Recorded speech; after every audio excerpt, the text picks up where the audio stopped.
Assalamualaikum warahmatullahi wabarakatuh. Perkenalkan, saya Vika Nurjanah.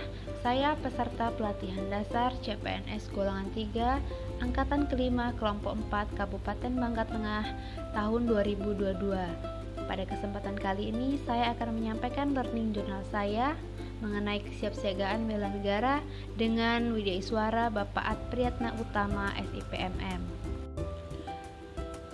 Bela negara adalah kebulatan sikap, tekad, dan perilaku warga negara yang dilakukan secara ikhlas, sadar, dan disertai kerelaan berkorban sepenuh jiwa raga yang dilandasi oleh kecintaan terhadap Negara Kesatuan Republik Indonesia berdasarkan Pancasila dan UUD NKRI 1945 untuk menjaga, merawat, dan menjamin kelangsungan hidup berbangsa dan bernegara. Kesiapsiagaan bela negara adalah suatu keadaan siap siaga yang dimiliki oleh seseorang baik secara fisik, mental, maupun sosial dalam menghadapi situasi kerja yang beragam yang dilakukan berdasarkan kebulatan sikap dan tekad secara ikhlas dan sadar disertai kerelaan berkorban sepenuh jiwa raga yang dilandasi oleh kecintaan terhadap Negara Kesatuan Republik Indonesia berdasarkan Pancasila dan UUD NKRI 1945 untuk menjaga, merawat, dan menjamin kelangsungan hidup berbangsa dan bernegara.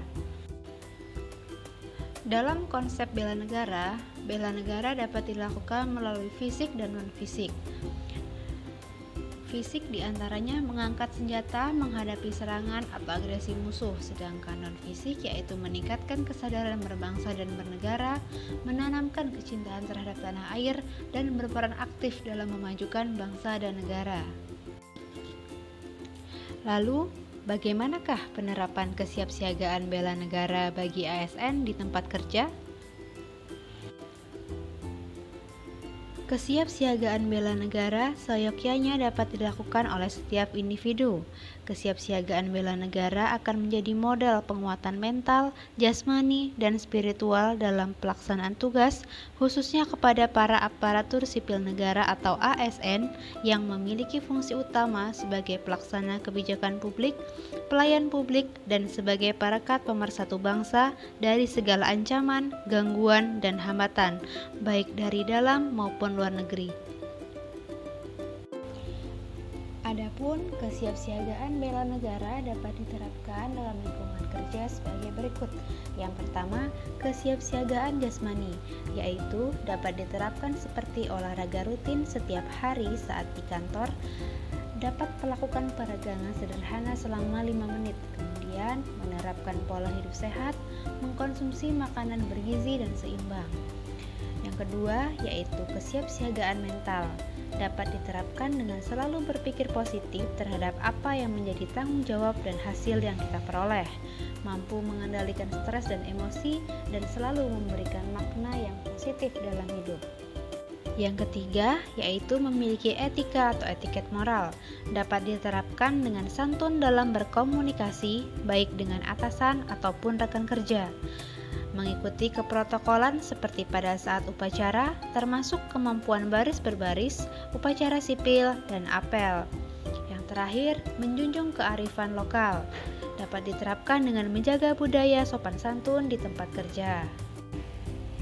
Kemudian pada hari ini kami juga mempelajari mengenai analisis isu kontemporer dengan metode APKL. Apa itu APKL? APKL adalah aktual, problematik, halayak, dan layak. A. Aktual berarti isu tersebut benar-benar terjadi dan sedang hangat menjadi pembicaraan. Jadi teman-teman, isu yang muncul ini merupakan isu yang baru, bukanlah isu-isu yang sudah jadul.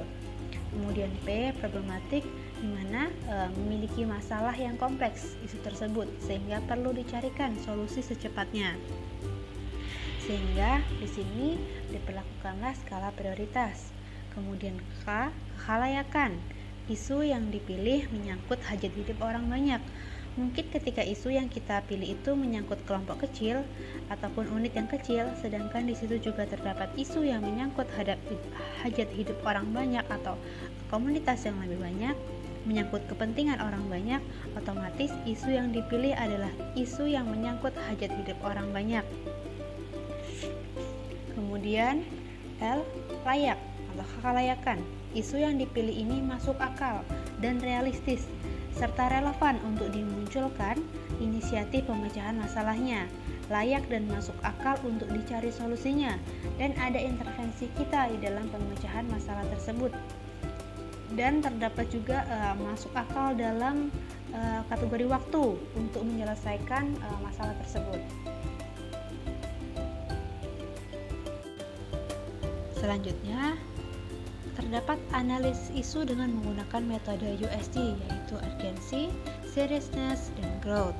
Urgency di sini seberapa mendesak isu tersebut harus dibahas, dianalisis, dan ditindaklanjuti. Tidak semua isu tersebut mendesak. Ada beberapa isu yang memang harus disegera dicari solusinya. Kemudian seriousness, seberapa serius suatu isu harus dibahas dan dikaitkan dengan akibat yang ditimbulkan. Misalnya ada suatu isu yang jika dibiarkan maka akan berdampak lebih besar dari yang lain, maka teman-teman bisa mengambil isu tersebut. Kemudian yang terakhir growth, yaitu seberapa besar kemungkinan memburuknya isu tersebut jika tidak segera ditangani. Nah, setelah teman-teman mendapatkan core issue atau masalah utama atau isu utama, dilakukanlah identifikasi kategori penyebab masalah dengan fishbone diagram.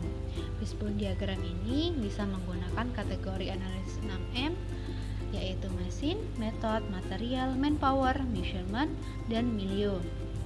Ataupun 8P, yaitu produk, price, place, promotion, people, process, physical evidence, dan productivity and quality. Kemudian atau 5S, yaitu surroundings, supplier, system, skill, dan safety. Namun teman-teman tidak harus menggunakan semua, gunakan saja yang relevan dengan masalah teman-teman. Di sini saya akan membagi dua antara badan ikan dan kepala ikan. Nah, badan ikan ini yang akan menjadi sebab dari masalah, kemudian kepala ikan ini yang akan menjadi akibat ataupun efek ataupun dampak dari permasalahan tersebut. Sekian dari saya, terima kasih sudah menonton video ini. Saya akhiri, wassalamualaikum warahmatullahi wabarakatuh.